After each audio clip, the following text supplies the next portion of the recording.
ओम नारायणाय परिपूर्णगुणार्णवाय विश्वोदय स्थितिलयोन्नियतिप्रदाय ज्ञानप्रदाय विबुधासुरसौख्यदुःख सत्कारणाय वितताय नमो नमस्ते।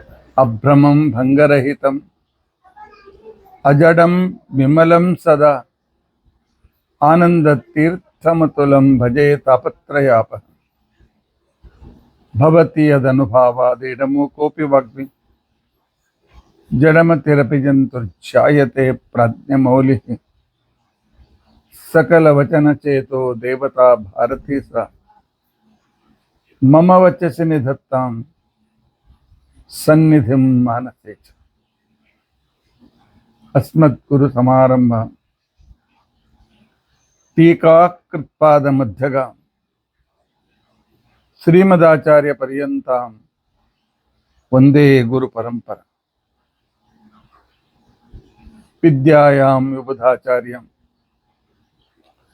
वेदज्ञानाब्धिचन्दिरं दुर्मतध्वान्तमार्ताण्डं सत्यध्यानमुनिं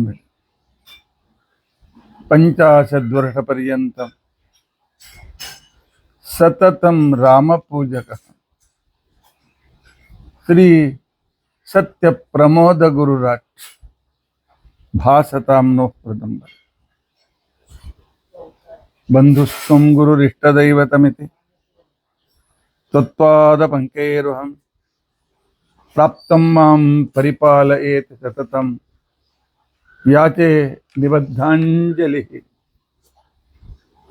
चित्तं मद्गुणदोषचिन्तनविधौ नूनं मनां मा कृथाः। श्री सत्यात्मगुरो त्वदङ्घ्रियुगलं हित्वा नमे सद्गतिः। यैरहं शुकवत् सम्यक् शिक्षितोऽस्मि कृपालुभिः तान् वन्दे धेनुपाचार्यान् तत्त्वज्ञानार्थसिद्धये। श्री गुरुभ्यो नमः। हरिः ओम हरिः ओम हरिः ओम। स्वस्तिस्तु अशेष सन्मंगलानि सन्तु। श्लोकैक श्रवणपठनमात्रेण वक्तुश्च श्रोतॄणां निखिल कलिकृत कल्मषापनोदनपुटतरे धर्माद्यखिल पुरुषार्थ साधने भूते अद्य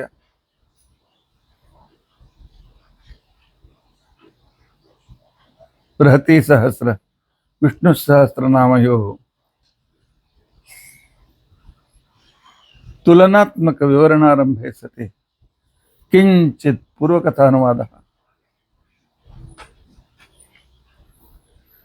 हरिः ओम हरिः ओम हरिः ओम।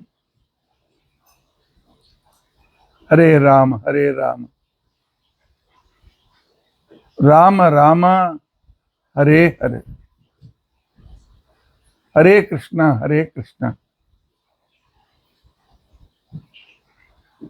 कृष्ण कृष्णा हरे।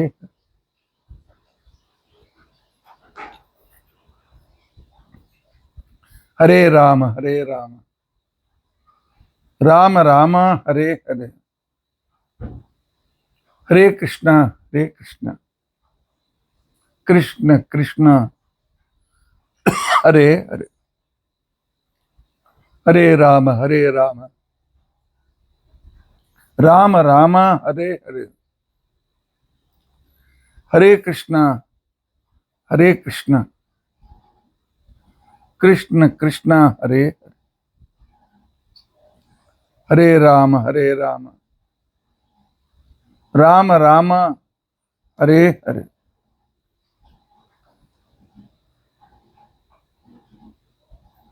हरे कृष्णा कृष्ण कृष्ण हरे।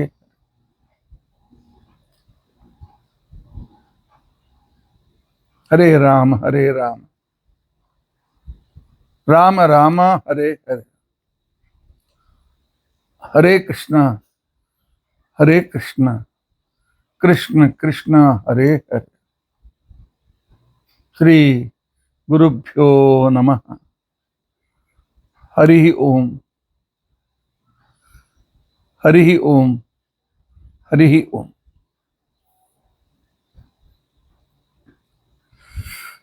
ಬೃಹತಿ ಸಹಸ್ರದ 40ನೇ ಮಂತ್ರ ಋಕ್.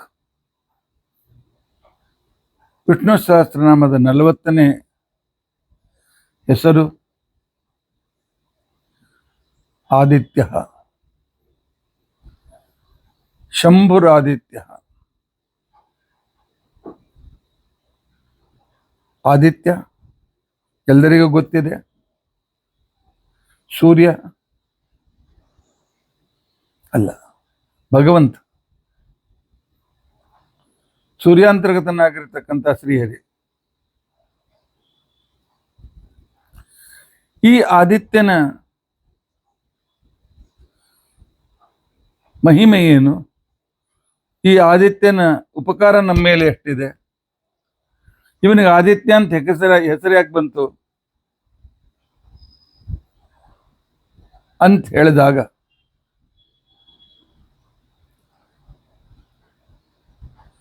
ಜಗತ್ತಿನಲ್ಲಿ ಒಂದು ವ್ಯವಸ್ಥೆ, ಸಿಸ್ಟಮೆಟಿಕ್ ವ್ಯವಸ್ಥೆ,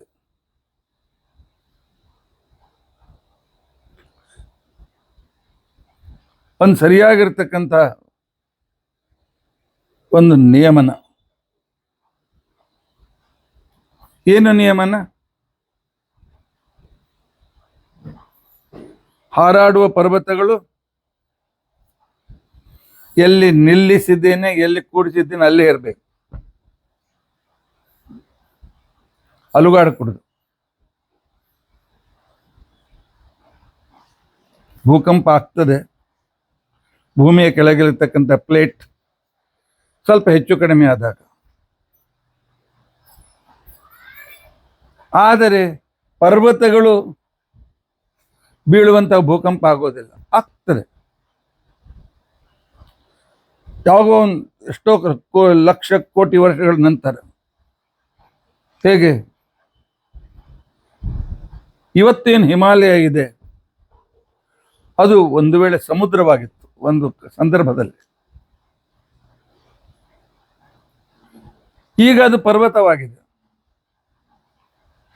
ಇಷ್ಟು ವಿಶಾಲವಾಗಿರ್ತಕ್ಕಂಥ ಒಂದು ವ್ಯವಸ್ಥೆಯನ್ನ ಮಾಡುವ ವ್ಯಕ್ತಿ.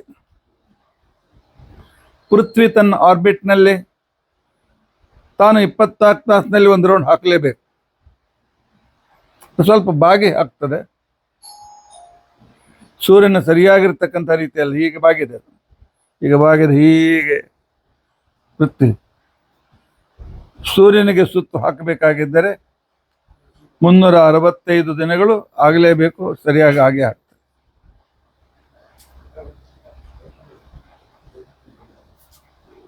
ಇಷ್ಟವಾಗಿರ್ತಕ್ಕಂತಹ ವ್ಯವಸ್ಥೆ, ಮರ್ಯಾದೆ ಹಾಕಿ ಕೊಟ್ಟಿದ್ದಾನೆ ಪರಮಾತ್ಮ. ಸೂರ್ಯನ ಸುತ್ತಲೂ 24 ತಾಸಿನಲ್ಲಿ 350 ದಿನಗಳಲ್ಲಿ 65 ದಿನಗಳಲ್ಲಿ ಒಂದು ರೌಂಡ್ ಹಾಕಬೇಕು. ಆನಂತರ ಇಂತಹ ಗ್ರಹಗಳು ಆಯಾ ರಾಶಿಯಲ್ಲಿ ಎಷ್ಟು ದಿವಸ ಇರಬೇಕು, ಎಷ್ಟು ವರ್ಷ ಇರಬೇಕು,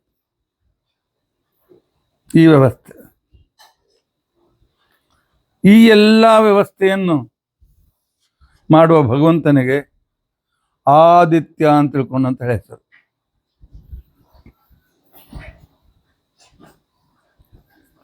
ಆದಿತ್ಯ ಆದಿತ್ಯ ಅಂತ ತಿಳ್ಕೊಂಡಂತಂದ್ರೆ ಈ ರೀತಿ ವ್ಯವಸ್ಥೆ ಮಾಡೋದಕ್ಕೋಸ್ಕರ ಆದಿತ್ಯ ಹೇಗೆ ಅಂತ ತಿಳ್ಕೊಂಡಂತಂದ್ರೆ, ಆದೌ ತಥಾ ಮರ್ಯಾದಾ ಏನ ಇತಿ ಆದಿತ್ಯ. ಆದೌ ತತಃ ತಥಾ ಆದಿತ್ಯ. ಆದಿತ್ವಾತ್ ಎಲ್ಲಕ್ಕಿಂತ ಮೊದಲು ಇದ್ದಾನೆ ಭಗವಂತ. ಆದ್ದರಿಂದಾಗಿ ಆದಿ. ಆನಂತರ ತತತ್ವಾತ್ ಎಲ್ಲ ಕಡೆಗೆ ವ್ಯಾಪ್ತನಾಗಿದ್ದಾನೆ. ಆದ್ದರಿಂದಾಗಿ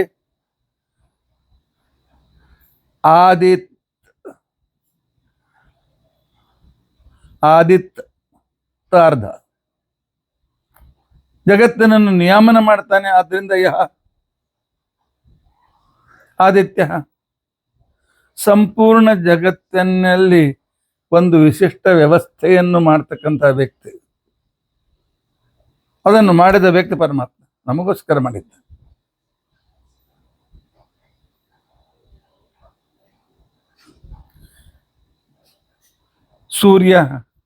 ಸೂರ್ಯನ ಪ್ರಕಾಶದಿಂದ ಸಮುದ್ರದ ನೀರು ಬಾಷ್ಪೀಕರಣ ಆಗ್ಬೇಕು, ಮೋಡ ಆಗ್ಬೇಕು, ಮಳೆ ಆಗ್ಬೇಕು. ಇದೊಂದು ವ್ಯವಸ್ಥೆ. ಇದೇ ಕಾಲದಲ್ಲಿ ಆಗ್ಬೇಕು, ಇಂಥ ಪರಿಸ್ಥಿತಿಯಲ್ಲಿ ಆಗ್ಬೇಕು. ನಮ್ಮ ದೇಶದಲ್ಲಿ ಬೇಸಿಗೆಗಾಲ, ಚಳಿಗಾಲ, ಮಳೆಗಾಲ. ಉಳಿದ ಕಡೆಯಲ್ಲಿ ಬರೀ ಬೇಸಿಗೆ ಇಲ್ಲ ಮಳೆಗಾಲ, ಅರ್ಧ ಬೇಸಿಗೆಗಾಲ ಅರ್ಧ ಮಳೆಗಾಲ. ಇನ್ನೊಂದು ಕಡೆಯಲ್ಲಿ 8 ತಿಂಗಳು ಚಳಿಗಾಲ, 4 ತಿಂಗಳು ಬೇಸಿಗೆಗಾಲ, ಅಥವಾ 1-2 ತಿಂಗಳು ಮಳೆಗಾಲ. ಆದರೆ ಭಾರತ ದೇಶದಲ್ಲಿ ಮಾತ್ರ 4 ತಿಂಗಳು 4 ತಿಂಗಳು 4 ತಿಂಗಳು ವ್ಯವಸ್ಥಿತ. ಅದಕ್ಕೋಸ್ಕರ ಇದನ್ನು ಕರ್ಮಭೂಮಿ ಅಂತ ಹೇಳ್ಕೊಂಡು ಅಂತ ಹೇಳಿದ್ರು.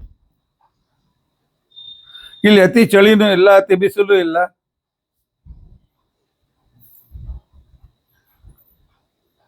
ಆ ನಂತರ ಅತಿ ಮಳೆಯೂ ಇಲ್ಲ.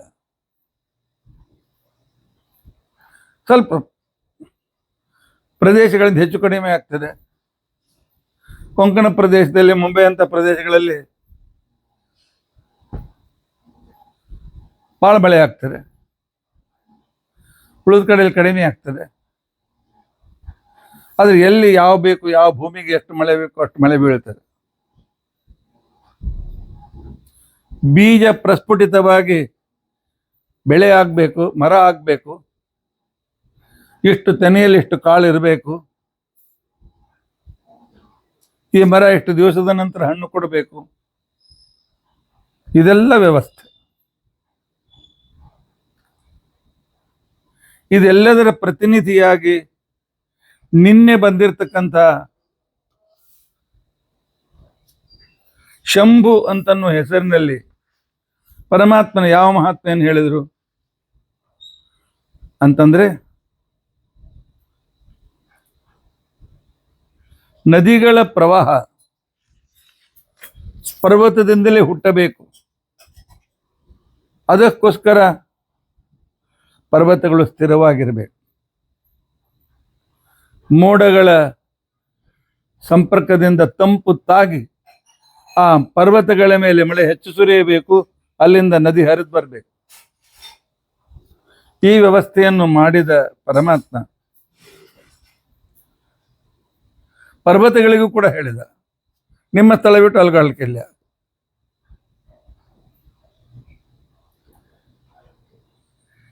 ಆ ಪರ್ವತಗಳು, ಹಾರುವ ಪರ್ವತಗಳನ್ನು, ಅದು ಹೇಗೆ ಸಿಂಬಲ್ ಅಂತ ಸಂಕೇತ ಅಂತ ನಾನು ಹೇಳಿದ್ದೇನೆ. ಗ್ರಾವಿಟೇಷನ್ ಫೋರ್ಸ್ ಬಂದಾಗ ಅವುಗಳನ್ನು ಸ್ಥಿರವಾಗಿಡುವಾಗ ಯಾವುದೋ ನಗರದ ಮೇಲೆ, ಯಾವುದೋ 100 ಹಳ್ಳಿಗಳ ಮೇಲೆ ಪರ್ವತ ಬಂದು ಕೂಡಲಿಲ್ಲ.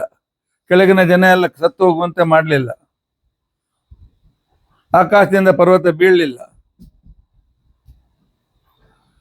ಆಕಾಶದಿಂದ ಸ್ಲ್ಯಾಬ್ ರೂಪದಿಂದ ಇರ್ತಕ್ಕಂಥ ಮೋಡಗಳು ಸ್ಲ್ಯಾಬ್ ಆಗಿ ಕೆಳಗೆ ಬಿದ್ದು ಅಂತ ತಿಳ್ಕೊಂಡಂತಂದ್ರೆ,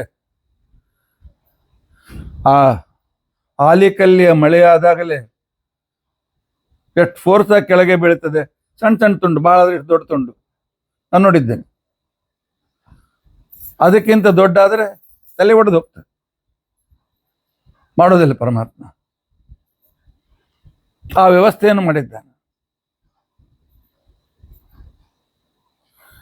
ಒಂದು ಸುಂದರ ಉದಾಹರಣೆಯನ್ನು ಕೊಡ್ತಾರೆ. ಸುಕ್ರತೋ, ಇಲ್ಲಿರ್ತಕ್ಕಂಥ ಬೃಹತಿ ಸಹಸ್ರದ ಮಂತ್ರ ಎಷ್ಟು ಚೆನ್ನಾಗಿದೆ. ನಿ ಪರ್ವತ ಆತ್ಮಸದೋ ನ ಸೇದು ಪತಿಂಬೋ ಅಜ್ಞಾನಂ.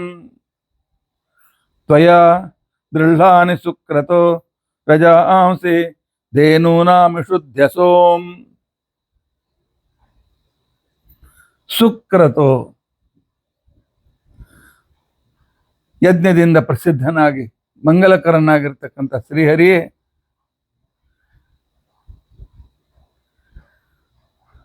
ಅಥವಾ ಒಳ್ಳೆ ಉತ್ತಮನಾಗಿರ್ತಕ್ಕಂಥ ಸ್ವತಂತ್ರ ಕರ್ತೃವೇ, ಅದ್ಮಸದಃ ಪರ್ವತಃ ನಿಷೇಧು.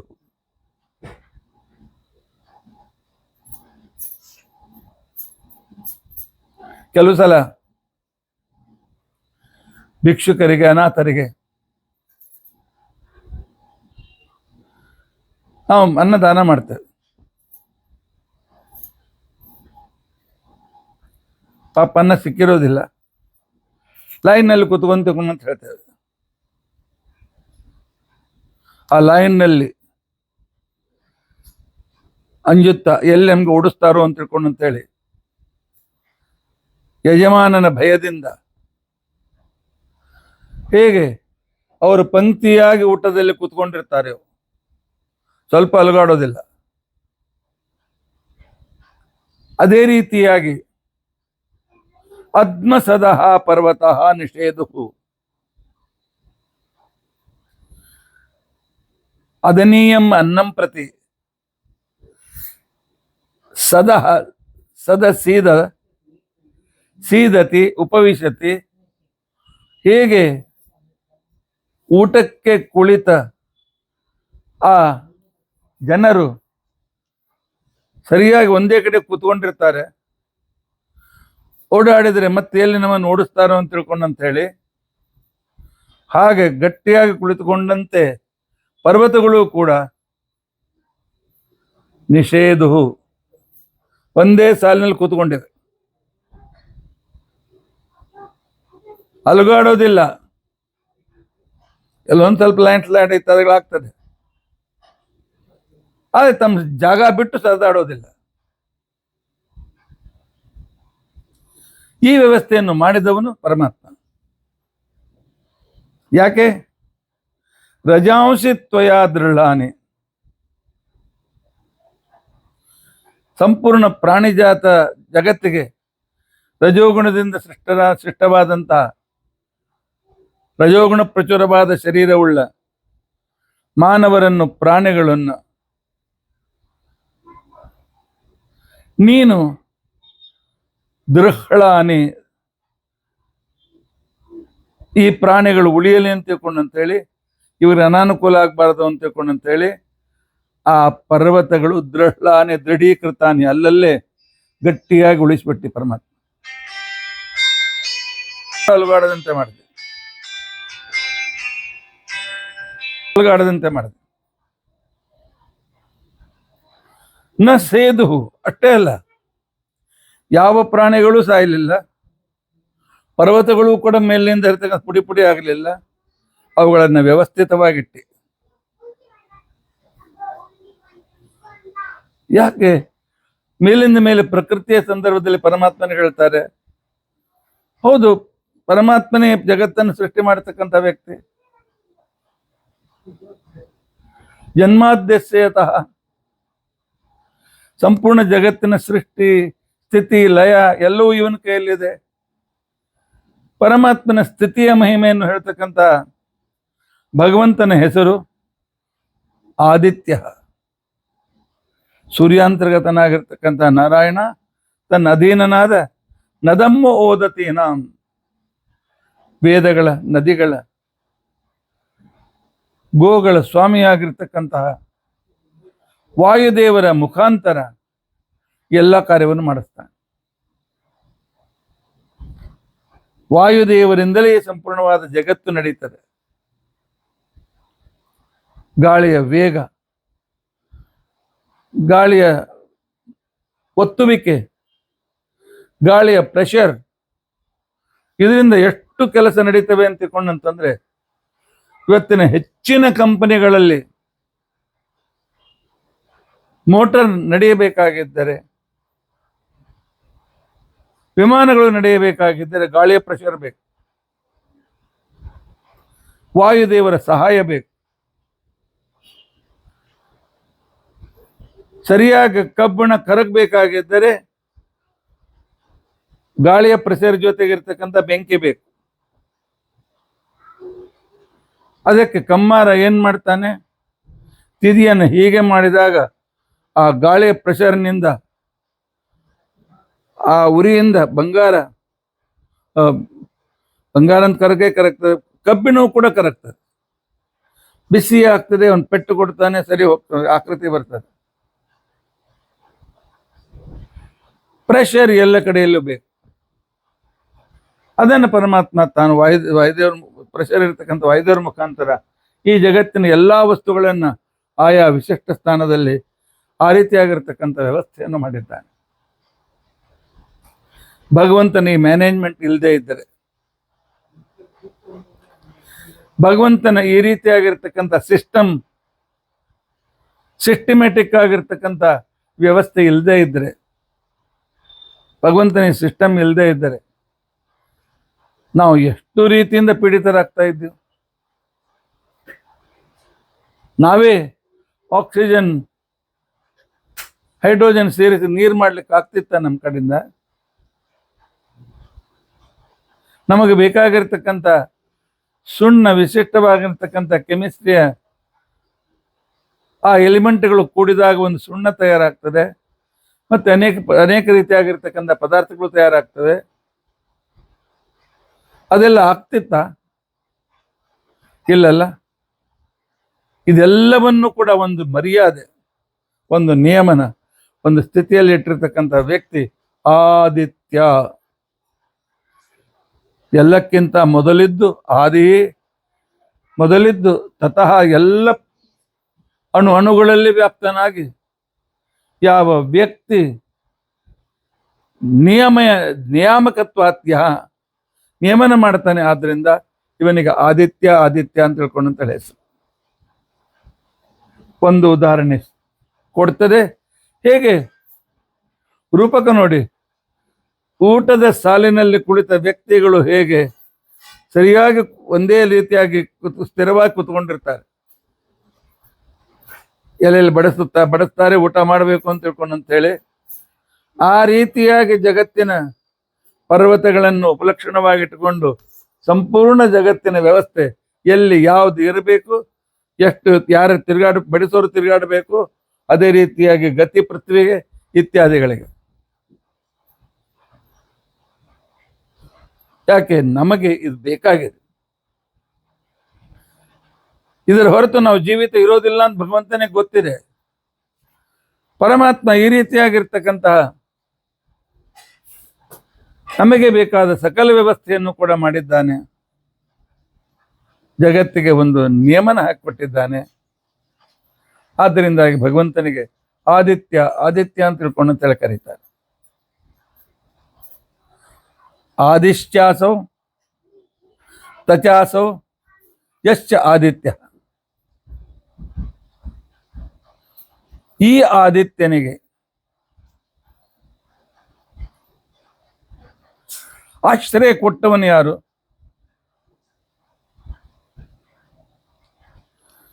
ಮತ್ತು ಈ ಆದಿತ್ಯನ ಅಂತರ್ಗತನಾಗಿದ್ದು, ಅದಕ್ಕೋಸ್ಕರ ಉಪನಿಷತ್ತು ಹೇಳ್ತದೆ, ಆದಿಯಾಗಿರ್ತಕ್ಕಂಥ ಅಸ್ಯ ನಿವಾಸ ಆದಿತ್ಯೋಶ್ಚ ನಿವಾಸ ಆ ಸಮಂತಾತ್ ದಿತ್ಯ ಎಲ್ಲ ಕಡೆಯಲ್ಲಿ ವ್ಯಾಪ್ತನಾಗಿ ನೇಮಿಸುವವನು. ಆದ್ದರಿಂದಾಗಿ ಇವನಿಗೆ ಆದಿತ್ಯ ಅಂತ ತಿಳ್ಕೊಂಡಂತೇಳಿ ಕರೀತಾರೆ.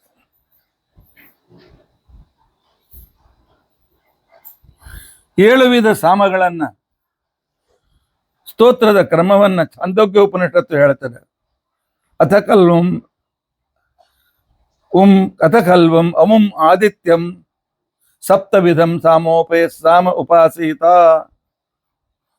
ಸಪ್ತವಿಧದಿಂದ ಇವನ ಮಹಿಮೆಯನ್ನು ಉಪಾಸನ ಮಾಡಿ ಅಂತ ತಿಳ್ಕೊಂಡಂತ ಹೇಳ್ತಾರೆ. ಅದಕ್ಕೆ ಆಚಾರ್ಯ ಭಾಷ್ಯ ಬರೀತಾರೆ, ಆದಿತ್ಯಸ್ಥಂ ಪರಂ ವಿಷ್ಣುಂ ಧ್ಯಾಯೇತ್ ಆದಿತ್ಯ ನಾಮಕಂ ನಮ್ಮ ಜೀವನ ಸ್ಥಿರವಾಗಿರಬೇಕಾಗಿದ್ದಾರೆ. ಆ ನಂತರ ನಮ್ಮ ಪೋಷಣೆ ಸರಿಯಾಗಿ ಆಗಬೇಕಾಗಿದ್ದಾರೆ, ನಮ್ಮ ಬಯಕೆಗಳು ಪೂರ್ತಿ ಆಗಬೇಕಾಗಿದ್ದಾರೆ,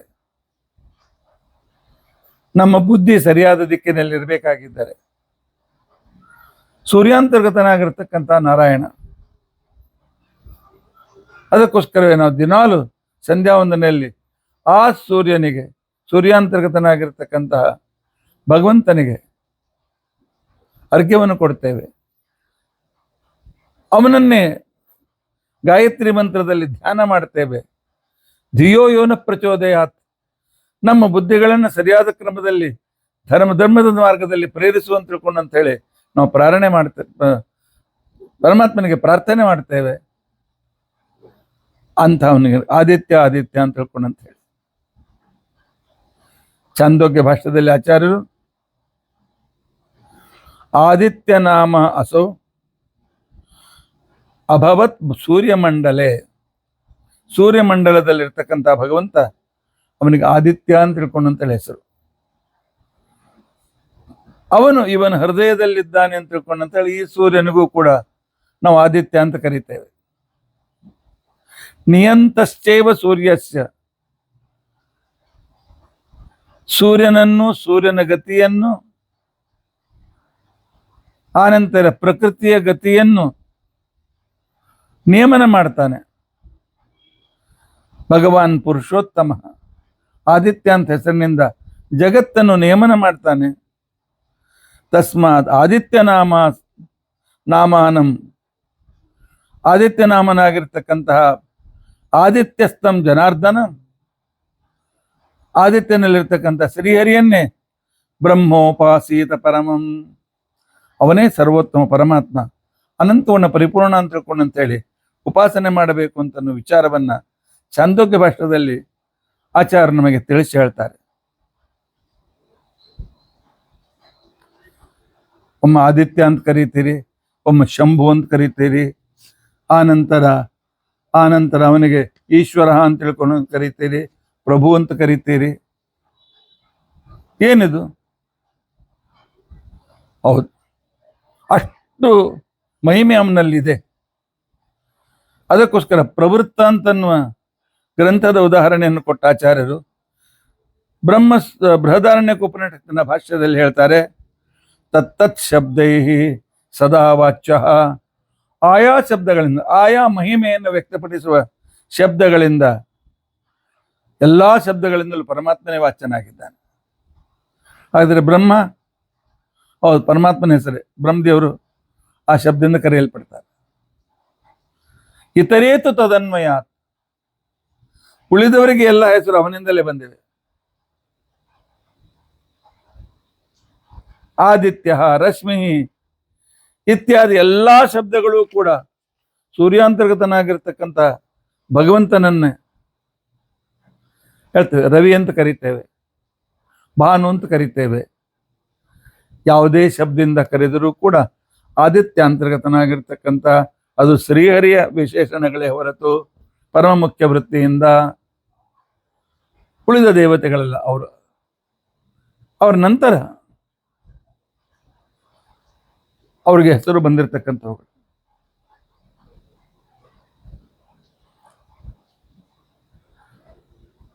ಈ ಸೂರ್ಯನಿಗೆ ಏನ್ ಮಾಡ್ತಾನೆ? ಆದತ್ತೆ ಆಯುಂಷಿ ಇತಿ ಆದತ್ಯ, ನಮಗೆ ಆಯುಷ್ಯ ಕೊಡ್ತಾನೆ.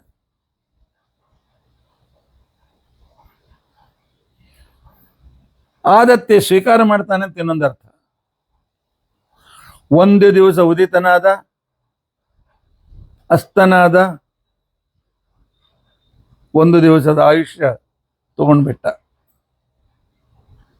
ಮತ್ತೊಂದು ದಿವಸ ಉದಿತನಾಗಿ ಆ ರಾತ್ರಿ ಉದಿತ್ ಸೇರಿಕೊಂಡು 24 ತಾಸು ಒಂದು ದಿವಸ ಆಯುಷ್ಯ ವಾಪಸ್ ತೆಗೆದುಕೊಂಡ್ಬಿಟ್ಟ. ಆದ್ದರಿಂದಾಗಿ ಭಗವಂತನಿಗೆ ಆದಿತ್ಯ ಅಂತ ತಿಳ್ಕೊಂಡು ಅಂತ ಹೇಳಿ, ಸೂರ್ಯ ಉದಿತನಾದ ಕ್ಷಣಕ್ಕೇನೆ ಗಡಿಬಿಡಿಯಿಂದ ಹೇಳಬೇಕು, ಏನು ಎಷ್ಟು ಆಯುಷ್ಯ ಇದೆಯೋ ಗೊತ್ತಿಲ್ಲ, ದಿನಾಲು ಒಂದೊಂದು ದಿವಸ ಇವನು ತೆಗೆದುಕೊಳ್ತಾ ಇದ್ದಾನೆ, ನಂದೇನು ಉದ್ದೇಶ ಇದೆ ಬೇಗನೆ ನಾನು ಪೂರೈಸ್ಬೇಕು. ನನಗೆ ಮರಣ ಬರೋದ್ರೊಳಗಾಗಿ ನನ್ನ ಉದ್ದೇಶವನ್ನು ನಾನು ಪೂರೈಸಬೇಕು ಅಂತ ಅನ್ನೋದು ಪ್ರತಿ ದಿವಸದ ಸೂರ್ಯೋದಯದ ಸಂದರ್ಭದಲ್ಲಿ ನಿಮಗೆ ಎಚ್ಚರ ಬರಬೇಕು. ಆದ್ದರಿಂದಾಗಿ ಪರಮಾತ್ಮನಿಗೆ ನಮ್ಮ ಆಯುಷ್ಯವನ್ನ ಕೊಡುತ್ತಾನೆ ಆದಿತ್ಯಾಂತರ್ಗತನಾಗಿ ಪರಮಾತ್ಮ, ಮತ್ತೆ ಆದಿತ್ಯಾಂತರ್ಗತನಾಗಿ ನಮ್ಮ ಆಯುಷ್ಯವನ್ನು ತೆಗೆದುಕೊಳ್ತಾನೆ. ತೇ ಪೃಥಿವ್ಯಾದಿಷು ಸದಾ ತನ್ನಾಮಾನ ಪ್ರತಿಷ್ಠಿತ. ಪೃಥ್ವಿ ದೇವರ ಹೆಸರು, ವಾಯು ದೇವರ ಹೆಸರು. ಪೃಥಿವ್ಯಾದಿ ಶಬ್ದಾರ್ಥ ತೇ ಮುಖ್ಯತೈರಿತ. ಎಲ್ಲ ಹೆಸರುಗಳು ಆ ಮುಖ್ಯ ವಿಶೇಷಣಗಳು ಪರಮಾತ್ಮನ ಹೆಸರುಗಳೇ. ಹೌದು, ಪೃಥ್ವಿ ಅಂತ ಅವನ ಹೆಸರು. ಪೃಥುತ್ವಾತ್, ಅವನಷ್ಟು ವಿಸ್ತಾರವಾದ ಶರೀರ, ಜಗತ್ತನ್ನೇ ಹೊಟ್ಟೆಯಲ್ಲಿ ಇಟ್ಕೊಳ್ತಕ್ಕಂಥವನಿಗೆ ಬೇರೆ ಯಾರಿಗಿದೆ? ಆದ್ದರಿಂದಾಗಿ ಎಲ್ಲ ಉಳಿದ ದೇವತೆಗಳಿಗೆ, ಉಳಿದ ವಸ್ತುಗಳಿಗಿರುವ ಹೆಸರು ಅದು ಅಮುಖ್ಯ ಹೆಸರು. ಪರಮ ಮುಖ್ಯ ವೃತ್ತಿಯಿಂದ ಇರತಕ್ಕಂಥ ಎಲ್ಲ ಹೆಸರುಗಳು ಪರಮಾತ್ಮ. ಆದುದರಿಂದಾಗಿ ಅವನಿಗೆ ಆದಿತ್ಯ ಅಂತ ಹೇಳ್ಕೊಂಡಂಥ ಹೆಸರು.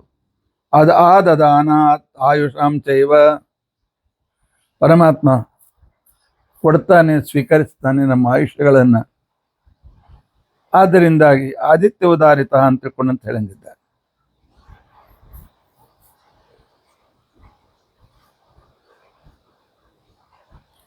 ಕಣ್ಣಿನಲ್ಲಿ ಜಾಗೃತ ಅವಸ್ಥೆ ನಿಯಾಮಕನಾಗಿರ್ತಕ್ಕಂಥ ವಿಶ್ವರೂಪಾಖ್ಯಂ ಆದಾನಾಯುಷಾಂಪಿ. ಜಾಗೃತ ಅವಸ್ಥೆಯಲ್ಲಿರ್ತಕ್ಕಂಥ ವಿಶ್ವರೂಪ ಒಂದು ದಿವಸ ಜಾಗೃತನಾಗಿ ಮಲಗಿದ ಅಂತ ತಿಳ್ಕೊಂಡಂತಂದ್ರೆ ಮರುದಿವಸ ಬೆಳಗ್ಗೆ ಒಂದೊಂದು ವರ್ಷ ಆಯುಷ್ಯ ಹೊರಟೋಯ್ತು. ಆದಿತ್ಯಾಖ್ಯಂಚ ಸೂರ್ಯಸ್ಯ ಪ್ಯಾಶ್ರಯಂ ಸರ್ವದಾ ಸ್ಮೃತ. ಸೂರ್ಯಾಂತರ್ಗತನಾಗಿ ಆದಿತ್ಯ ನಾಮಕನಾಗಿ ಪರಮಾತ್ಮ ಈ ನಮ್ಮ ಆಯುಷ್ಯದ ನಿಯಾಮಕನು ಅವನೇ. ಒಂದೊಂದು ದಿವಸದ ಆಯುಷ್ಯ ದಿನಗಳ ಅಂತ ಲೆಕ್ಕದಲ್ಲಿ ಕೊಟ್ಟಿದ್ದಾನೆ. 72,000 ಹಗಲು, 72,000 ರಾತ್ರಿ, 36,000 ದಿನಗಳು. ಅದನ್ನ ಕೊಟ್ಟವನು ಈ ಸೂರ್ಯಾಂತರ್ಗತನಾದ ನಾರಾಯಣ. ಆ ನಂತರ ಒಂದೊಂದು ದಿವಸಗಳನ್ನು ತೆಗೆದುಕೊಂಡು ನಮ್ಮ ಆಯುಷ್ಯವನ್ನು ಸ್ವೀಕರಿಸುವವನು ಅವನೇ.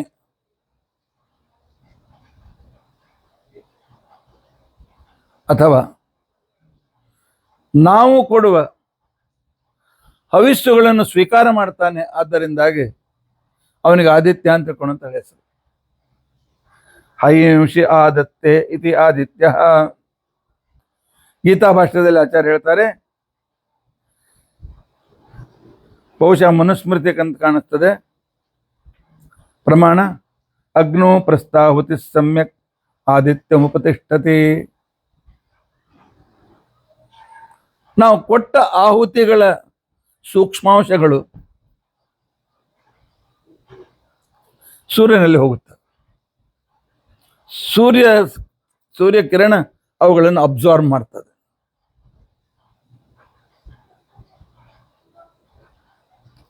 ಒಂದು ವ್ಯವಸ್ಥೆ ಇದೆ. ಏನು ವ್ಯವಸ್ಥೆ ಇದೆ? ಅನ್ನಾತ್ ಭವತಿ ಪರ್ಜನ್ಯ, ಪರ್ಜನ್ಯಾತ್ ಅನ್ನ ಸಂಭವ,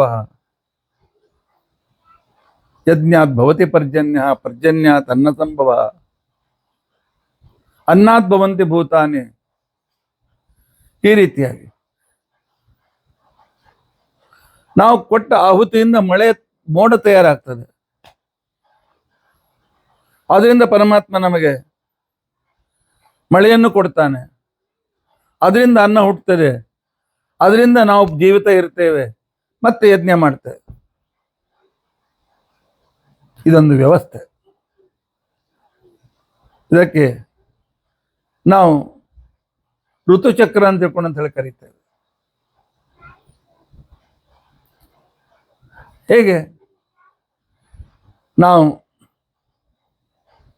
ಆಹುತಿಯನ್ನು ಕೊಡ್ತೇವೆ ದೇವರಿಗೆ?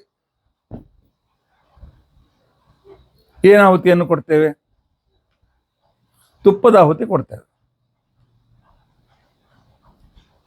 ತುಪ್ಪದ ಸೂಕ್ಷ್ಮಾಂಶಗಳು, ಅಮಿನೋ ಆಸಿಡ್ಸ್, ಯಾವುದು ಮನುಷ್ಯನ ದೇಹಕ್ಕೆ ಅತ್ಯಂತ ಅವಶ್ಯಕ, ಆ ತುಪ್ಪದ ಉರಿಯಿಂದ ಆ ತುಪ್ಪದ ಒಂದೊಂದು ಕಣ 1000 ಕಣವಾಗಿ ಎಸೆಯಲ್ಪಡ್ತವೆ. ಹೀಗೆ ಮೇಲೆ ಸೂರ್ಯನ ಕಿರಣ ಅದನ್ನು ಎಳೆದುಕೊಳ್ತವೆ. ನಾನು ಕಥೆ ಹೇಳಿಕತ್ತಿಲ್ಲ. ನಮ್ಮಲ್ಲಿ ಪಾರ್ವತಿ ತಂತ್ರ ಅಂತ ತಿಳ್ಕೊಂಡಂತ ಗ್ರಂಥದಲ್ಲಿ ವಿವರಣೆ ಬಂದಿದೆ. ಹೇಗೆ ಅಂತ ತಿಳ್ಕೊಂಡಂತಂದ್ರೆ, ನಾವು ಯಜ್ಞದಲ್ಲಿ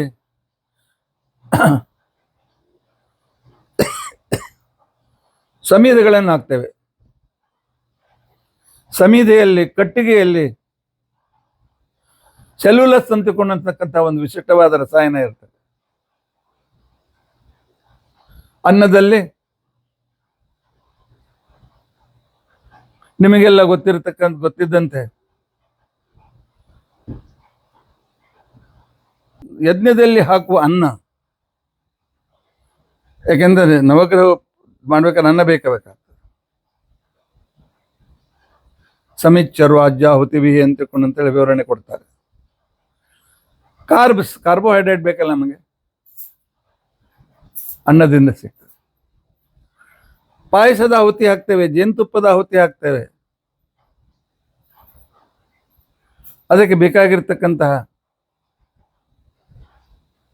ಸಕ್ಕರೆ ಸಿಗ್ತದೆ. ಸಕ್ಕರೆ ಅಂಶ ಅದರಲ್ಲಿ ಇರ್ತದೆ, ಗ್ಲುಕೋಸ್ ಇರ್ತದೆ ಅದರಲ್ಲಿ.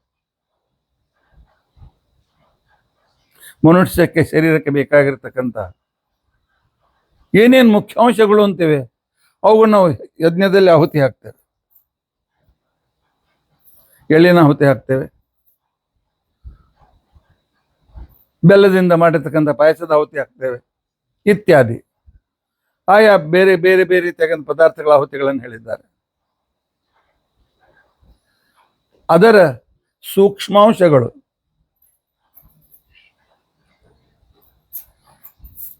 ಸೂರ್ಯ ಅಬ್ಸರ್ವ್ ಮಾಡ್ಕೊಳ್ತಾನೆ. ಅದಕ್ಕೆ ನಾವು ಕೆಲವು ಒಂದೆರಡು ಹೋಮಗಳನ್ನು ಬಿಟ್ಟು ಉಳಿದೆಲ್ಲ ಹೋಮಗಳನ್ನು ಸೂರ್ಯ ಉದಿತನಾದ ಮೇಲೆ ಮಾಡ್ತೇವೆ. ಸೂರ್ಯ ಅದನ್ನು ಅಬ್ಸರ್ವ್ ಮಾಡಿ ಅದನ್ನು ಚಂದ್ರನ ಕೈಯಲ್ಲಿ ಕೊಡ್ತಾನೆ. ಚಂದ್ರ ಅಂದ್ರೆ ಪೃಥ್ವಿಗೆ ಸಂಬಂಧಿಸಿದ, ಗ್ರಹಗಳಿಗೆ ಸಂಬಂಧಿಸಿದ ಉಪಗ್ರಹ ಚಂದ್ರ ಅಲ್ಲ. ಸೂರ್ಯನಕ್ಕಿಂತಲೂ ಮೇಲೆ ಚಂದ್ರಲೋಕ ಅಂತಿದೆ. ಚಂದ್ರ ದೇವತೆ ಇರ್ತಾನೆ. ಅವನು ಬಂದಿರತಕ್ಕಂತಹ ಈ ಪದಾರ್ಥದ ಸೂಕ್ಷ್ಮಾಂಶಗಳನ್ನು ತೆಗೆದುಕೊಂಡು ಅದರಲ್ಲಿ ತನ್ನ ಅಮೃತವನ್ನು ಮಿಶ್ರ ಮಾಡಿ ಆ ಸೂಕ್ಷ್ಮಾಂಶವನ್ನು ತೆಗಿತಾನೆ. ಅದೇ ದೇವತೆಗಳ ಆಹಾರ. ನಾವು ಕೊಟ್ಟ ಆಹಾರ ದೇವತೆಗಳಿಗೆ ಸೂರ್ಯ ಅಬ್ಸರ್ವ್ ಮಾಡಿ ಚಂದ್ರನಿಗೆ ಕೊಟ್ಟ ಮೇಲೆ ಆ ನಂತರ ಅದರ ಮೇಲೆ ಒಂದು ಕೆಮಿಕಲ್ ರಿಯಾಕ್ಷನ್ ಆಗಿ ಅದಕ್ಕೆ ಒಂದು ವಿಶಿಷ್ಟವಾದ ಸಂಸ್ಕಾರ ಆದ ಮೇಲೆ ಅದನ್ನು ಸೂಕ್ಷ್ಮಾಂಶವನ್ನು ಚಂದ್ರ ದೇವತೆಗಳಿಗೆ ಕೊಡ್ತಾನೆ.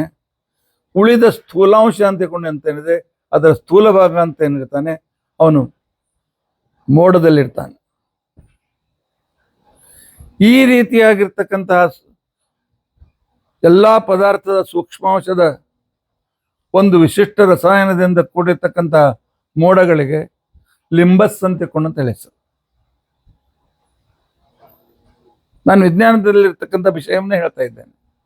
ಲಿಂಬಸ್ ಅಂತ ಮೋಡಗಳು ಮಳೆಗಾಲದ ಮೊದಲಿನ ಒಂದು 10-12 ಮಳೆಗಳು ಅಂತೇನಿವೆ, ಓ ಲಿಂಬಸ್. ಆ ಮೋಡದಲ್ಲಿ ಮರಗಳಿಗೆ ಬೇಕಾಗಿರ್ತಕ್ಕಂಥ ಸೆಲ್ಯುಲಸ್ ಅಂತಿಕೊಂಡಿರ್ತಕ್ಕಂಥ ಗೊಬ್ಬರದ ಅಂಶವೂ ಕೂಡ ಅಲ್ಲಿರ್ತದೆ. ಯಾರು ಹಾಕ್ತಾರೆ? ಪರ್ವತದ ಮೇಲೆ ಇರ್ತಕ್ಕಂಥ ಮರಗಳಿಗೆ ಗೊಬ್ಬರ ಹಾಕ್ತಕ್ಕಂಥವ್ರು ಯಾರು? ಮೋಡದಿಂದಲೇ ಸಿಗ್ತದೆ. ಅಕ್ಕಿ ಬೆಳೆಯಬೇಕಾಗಿರ್ತಕ್ಕಂಥ ಕಾರ್ಬೋಹೈಡ್ರೇಟ್ ಮಳೆದಿಂದ ಸಿಗ್ತದೆ. ಯಾವ್ಯಾವ ಗ್ಲುಕೋಸ್ ಬೇಕಾಗಿರ್ತಕ್ಕಂಥದ್ರಲ್ಲಿ ಗ್ಲುಕೋಸ್ ಮಳೆಗಳಿಂದ ಸಿಗ್ತದೆ. ಅದರಿಂದ ಇದನ್ನೇ ಪರಮಾತ್ಮ ಸ್ಥೂಲವಾಗಿ ಹೇಳಿದ. ಅನ್ನಾತ್ ಯಜ್ಞಾತ್ ಭವಂತಿ ಪರ್ಜನ್ಯ, ಯಜ್ಞಾತ್ ಭವತಿ ಪರ್ಜನ್ಯ, ಪರ್ಜನ್ಯಾತ್ ಅನ್ನ ಸಂಭವ, ಅನ್ನಾತ್ ಭವಂತಿ ಭೂತಾನಿ ಅಂತ ತಿಳ್ಕೊಂಡಂತ ಹೇಳಿ ಯಜ್ಞ, ಮಳೆ, ಮೋಡ, ಮಳೆ ಇತ್ಯಾದಿಗಳು. ಇದನ್ನೇ ಛಾಂದೋಗ್ಯ ಉಪನಿಷತ್ನಲ್ಲಿ ಹರಿಕಥಾಮೃತಸಾರದಲ್ಲಿ ಪಂಚಮಹಾಯಜ್ಞ ಸಂಧಿಯ ಸಂದರ್ಭದಲ್ಲಿ ಹೇಗೆ ಆಯಾ ರೀತಿಯಾಗಿ ಪರಮಾತ್ಮ ತಾನು ಮೋಡದಲ್ಲಿ, ಪರ್ಜನ್ಯದಲ್ಲಿ ಬೀಳುವ ಮಳೆಯಲ್ಲಿ, ಅದರಿಂದ ಆಗುವ ಬೆಳೆಯ ಅಂಶದಲ್ಲಿ, ಅದರಿಂದ ಪುರುಷನ ಆಹಾರ, ಅದರಿಂದ ವೀರ್ಯ, ಅದರಿಂದ ಪ್ರಾಣಿಗಳ ಉತ್ಪತ್ತಿ, ಇಲ್ಲಿರ್ತಕ್ಕಂಥ ನಾರಾಯಣ, ವಾಸುದೇವ, ಸಂಕೃಷ್ಣ, ಪ್ರದ್ಯುಮ್ನ, ಅನಿರುದ್ಧ ಇವರ ವಿಚಿತ್ರವಾಗಿರ್ತಕ್ಕಂಥ ಉಪಕಾರ, ಬೃಹತಿ ಸಹಸ್ರವೇ ಇರಲಿ, ವಿಷ್ಣು ಸಹಸ್ರನಾಮವೇ ಇರಲಿ, ಹರಿಕಥಾಮೃತಸಾರವೇ ಇರಲಿ, ವೇದಗಳೇ ಇರಲಿ, ಭಗವಂತ ಮಾಡುವ ಉಪಕಾರವನ್ನು ತಿಳಿಸ್ತವೆ. ಈ ಉಪಕಾರ ಮಾಡಿದ್ರಿಂದ ಅವನಿಗೆ ಇಂಥ ಹೆಸರಿದೆ ಅಂತ ತಿಳ್ಕೊಂಡಂತ ಅನ್ನೋದನ್ನ ಶಾಸ್ತ್ರ ಹೇಳಿಕೊಡ್ತಾರೆ. ಇಂಥ ವ್ಯವಸ್ಥೆಯನ್ನು ನಮಗೆ ಮಾಡಿರ್ತಕ್ಕಂಥ ವ್ಯಕ್ತಿ ಆದಿತ್ಯ. ಅಗ್ನೋ ಪ್ರಸ್ತಾಹುತಿ ಸಮ್ಯಕ್ ಆದಿತ್ಯಂ ಉಪತಿಷ್ಠತಿ. ಗೀತಾ ಭಾಷ್ಯದಲ್ಲಿ ಆಚಾರ್ಯರು 3ನೇ ಅಧ್ಯಾಯದ 14ನೇ ಶ್ಲೋಕದ ವಿವರಣೆ ಸಂದರ್ಭದಲ್ಲಿ ಈ ವಿವರಣೆಯನ್ನು ಕೊಟ್ಟಿದ್ದಾರೆ ನಮಗೆ. ಬೃಹದಾರಣ್ಯಕ ಉಪನಿಷತ್ ಭಾಷ್ಯದಲ್ಲಿ ಆಚಾರ್ಯರು ಇನ್ನೊಂದು ಉದಾಹರಣೆಯನ್ನು ಕೊಡ್ತಾರೆ. ಸವಾಸುದೇವೋ ಭಗವಾನ್ ಆದಿತ್ಯಸ್ಥೋ ಜನಾರ್ದನ. ಸೂರ್ಯನಲ್ಲಿರ್ತಕ್ಕಂಥ ಭಗವಂತನಿಗೆ, ಅವನಿಗೆ ಆದಿತ್ಯ ವಾಸುದೇವ ಅಂತೂ ಕೂಡ ಹೆಸರು. ಆದಿತ್ಯ ನಾಮ ಸಂಪ್ರೋಕ್ತ ಆದಾನಾಥ್ ಹವಿಷಾಂಸದ. ನಾವು ಕೊಟ್ಟ ಆಹುತಿಯನ್ನು ಸ್ವೀಕಾರ ಮಾಡ್ತಾನೆ. ಆ ಸ್ವೀಕಾರ ಮಾಡಿ ನಮಗೆ ಉಪಕಾರವನ್ನು ಮಾಡ್ತಾನೆ, ನಮಗೆ ಪುಣ್ಯವನ್ನು ಕೊಡ್ತಾನೆ. ಆದ್ದರಿಂದ ಭಗವಂತನಿಗೆ ಆದಿತ್ಯ ಆದಿತ್ಯ ಅಂತ ತಿಳ್ಕೊಂಡಂತ ಹೆಸರು. ಪೃಥಿವ್ಯಾಹ ರಸಂ ಆದತ್ತೆ ಇತಿ ಆದಿತ್ಯ.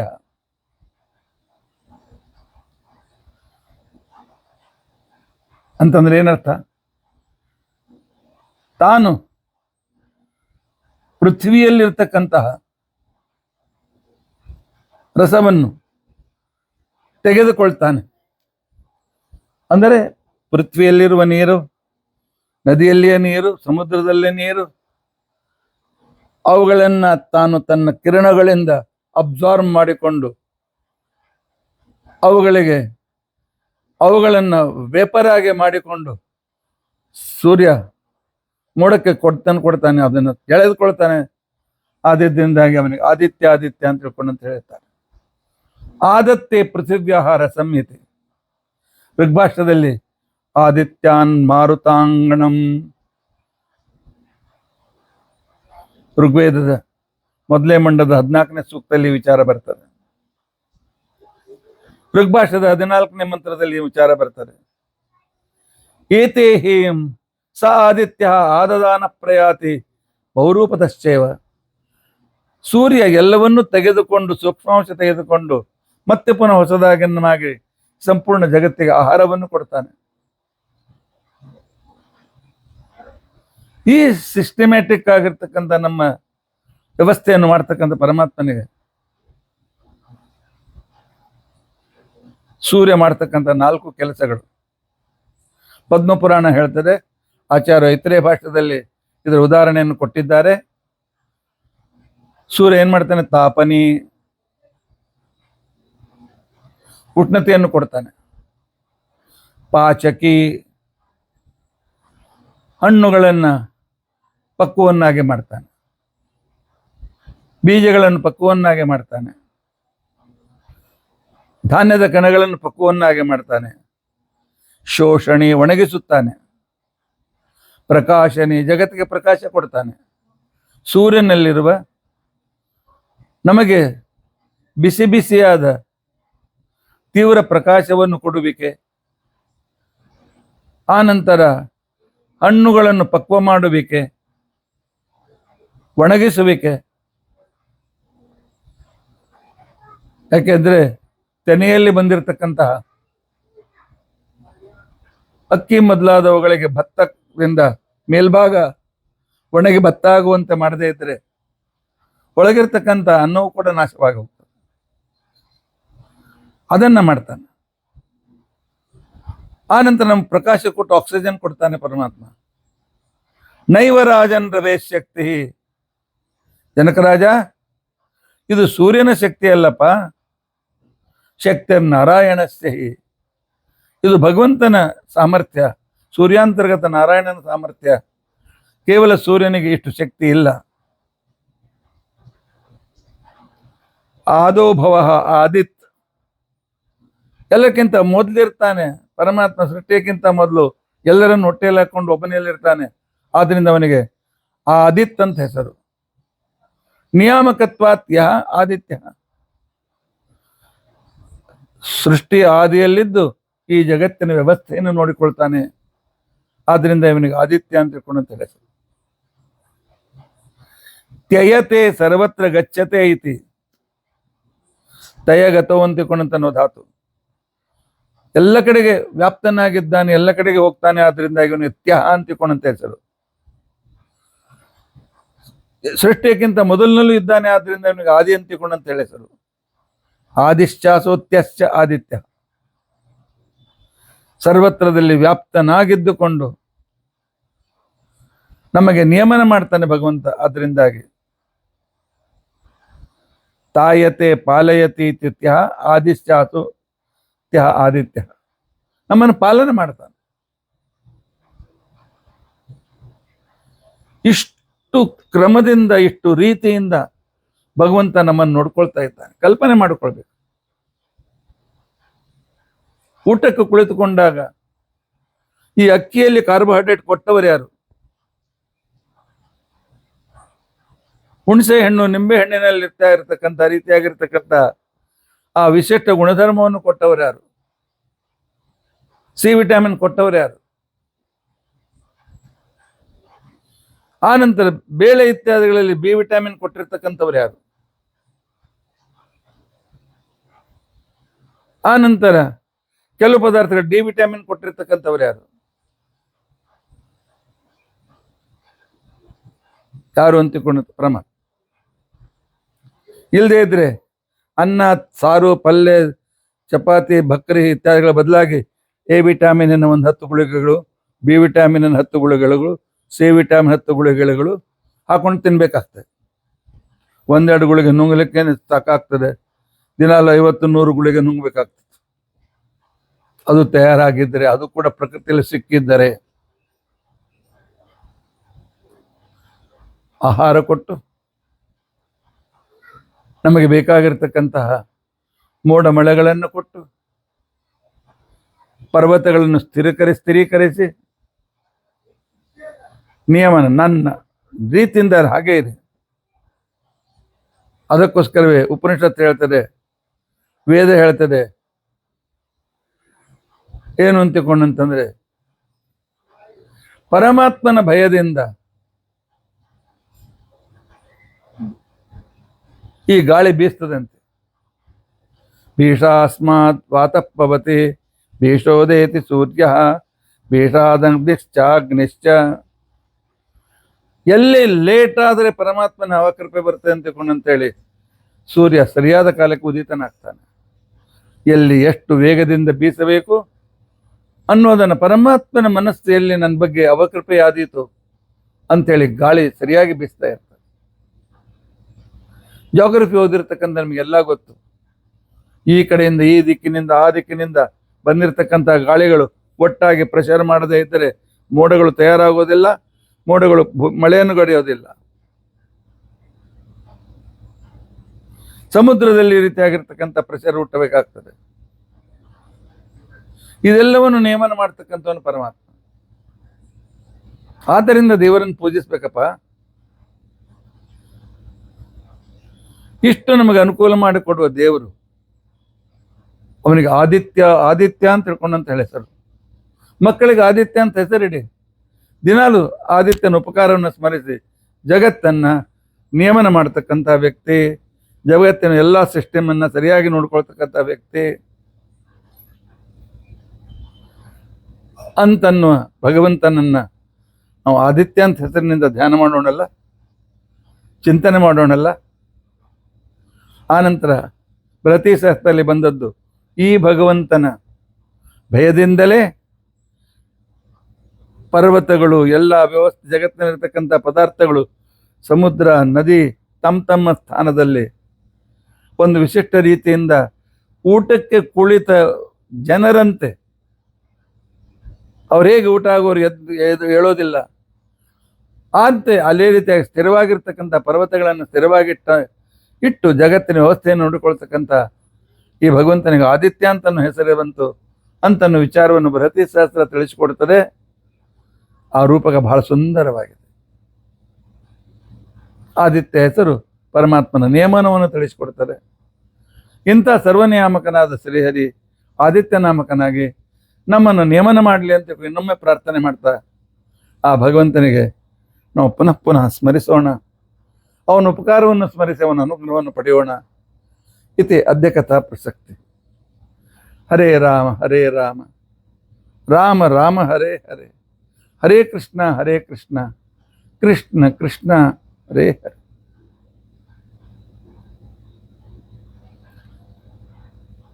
ಈ ಪದ್ಯದ ಮಂತ್ರದ ಮಂತ್ರದ ಕೊನೆಯಲ್ಲಿ ನಿಷುದ್ಧಸಿ ಅಂತ ತಿಳ್ಕೊಂಡಂತ ಹೇಳ್ಬಿಡ್ತೇವೆ.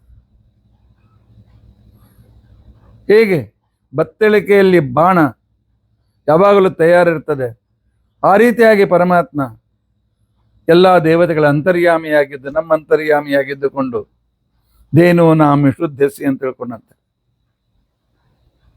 ಆ ಮಂತ್ರದ ಕೊನೆಯ ಪಾದ ಈ ಮಾತನ್ನು ವಿಚಾರವನ್ನು ಹೇಳ್ತದೆ. ಆದ್ದರಿಂದಾಗಿ ಇಂಥ ಭಗವಂತನ ನೆನೆಸೋಣ. ಶ್ರೀಕೃಷ್ಣಾರ್ಪಣಮಸ್ತು. ಹರೇ ರಾಮ ರಾಮ ರಾಮ ಹರೇ ಹರೇ, ಹರೇ ಕೃಷ್ಣ ಕೃಷ್ಣ ಕೃಷ್ಣ ಹರೇ ಹರೇ. ಉಗ್ರಂ ವೀರಂ ಮಹಾವಿಷ್ಣುಂ ಜ್ವಲಂತಂ ಸರ್ವತೋಮುಖಂ ನೃಸಿಂಹಂ ಭೀಷಣಂ ಭದ್ರಂ ಮೃತ್ಯುಂ ನಮಾಮ್ಯಹಂ. ಅಚ್ಯುತಾನಂತ ಗೋವಿಂದ ಸ್ಮೃತಿ ಮಾತ್ರಾರ್ಥ ನಾಶನ ರೋಗಾನ್ಮೇ ನಾಶಯ ಶೇಷಾನ್ ಆಶು ಧನ್ವಂತರೇ ಹರೇ. ಅಚ್ಯುತಾನಂತ ಗೋವಿಂದ ನಾಮೋಚ್ಚಾರಣ ಭೇಟಜಾತ್ ನಶ್ಯಂತಿ ಸಕಲಾ ರೋಗಾ ಸತ್ಯಂ ಸತ್ಯಂ ವದಾಮ್ಯಹಂ. ಅಕ್ಷಯಂ ಕರ್ಮ ಯಸ್ಮಿನ್ ಪರೇ ಸ್ವರ್ಪಿತಂ ಪ್ರಕ್ಷಯಂ ಯಾಂತಿ ದುಃಖಾನಿ ಅನ್ನಾಮತಃ.